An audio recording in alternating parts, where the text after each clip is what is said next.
The grandfather clock chimed 12 times. Sarah flinched. Midnight. The old house creaked around her. Shadows danced in the dim light. She was alone, or so she thought. The phone rang, a shrill, piercing sound that sliced through the silence. Sarah jumped. She stared at the phone. Who would call at this hour? Her heart pounded in her chest. She hesitated, then picked up the phone. Sarah, hello? Her voice trembled. Silence. Only the faint crackling of the line answered her. Sarah, hello? Who is this? She took a deep breath, trying to stay calm. A voice, low and distorted, hissed from the receiver. I see you, Sarah. Fear shot through her. How did he know her name? Sarah, who is this? She gripped the phone tighter, her knuckles turning white. The voice chuckled, a dry, raspy sound. Then it spoke again, clearer this time. You look scared, Sarah. Don't worry. We're just getting started. Sarah's breath caught in her throat. The voice sent shivers down her spine. It was deep and menacing. A voice that spoke of evil. Sarah, what do you want? She whispered, her voice barely audible. The voice on the other end chuckled again. Oh, just a little game, Sarah. A game of cat and mouse. Sarah slammed the phone down. Her heart hammered in her chest. She scanned the room, her eyes darting from shadow to shadow. Was someone watching her? Her gaze fell on the window. It was dark outside, the streetlights casting an eerie glow. Had she imagined it all? A chill ran down her spine. She couldn't shake the feeling that she was being watched. She crept towards the window, her steps slow and cautious. Peering out into the darkness, she saw nothing.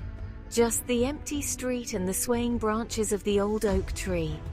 But the feeling of dread remained, a knot of fear twisting in her stomach. She quickly drew the curtains closed as if shutting out a monster. The phone rang again. Sarah jumped back, startled by the sudden noise. She stared at the phone, her blood turning to ice. Should she answer it? The phone kept ringing, each ring like a hammer blow to her nerves. She had to answer it. Maybe it was a neighbor concerned about the late-night call.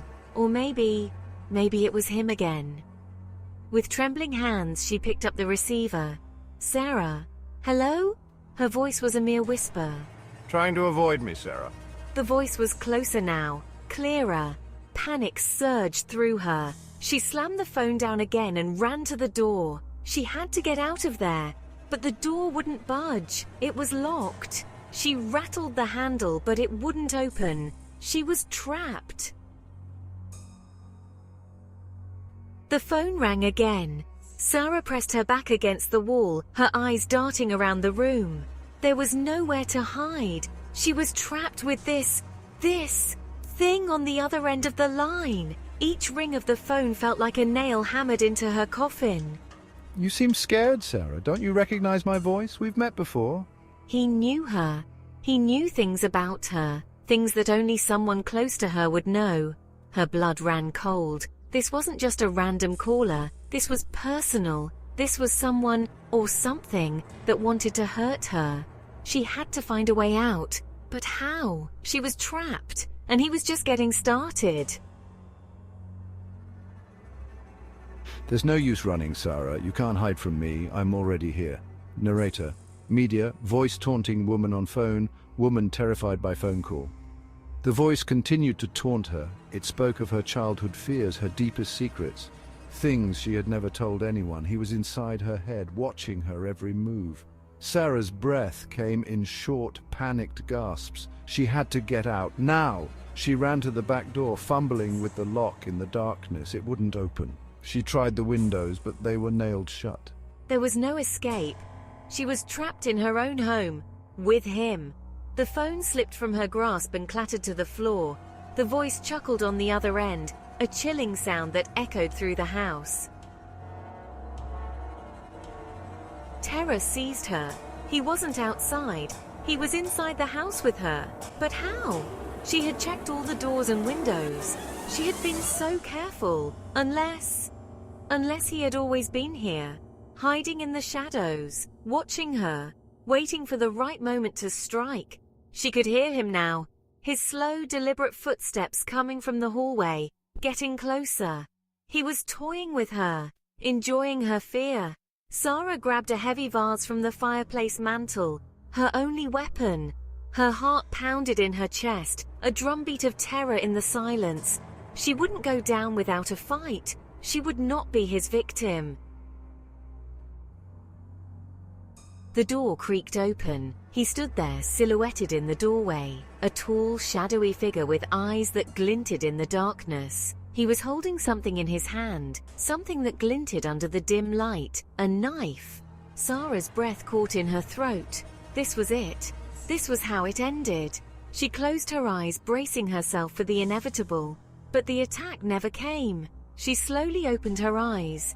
He was closer now, his face just inches from hers. He was smiling, a cruel, twisted smile that sent shivers down her spine. You're even more beautiful up close, Sarah. I've been watching you, waiting for this moment. Sarah didn't hesitate. She swung the vase with all her might, smashing it against his head. He cried out in pain, stumbling back. The knife clattered to the floor. It was now or never. She pushed past him, racing for the front door. She fumbled with the lock, her hands shaking so badly she could barely turn the key. The door swung open. Freedom. She ran into the night, not daring to look back. She could hear him behind her, his enraged shouts echoing through the quiet streets. But she didn't stop running. Not until she reached the safety of the police station. Breathless and terrified, Sarah burst through the doors of the police station. She told them everything.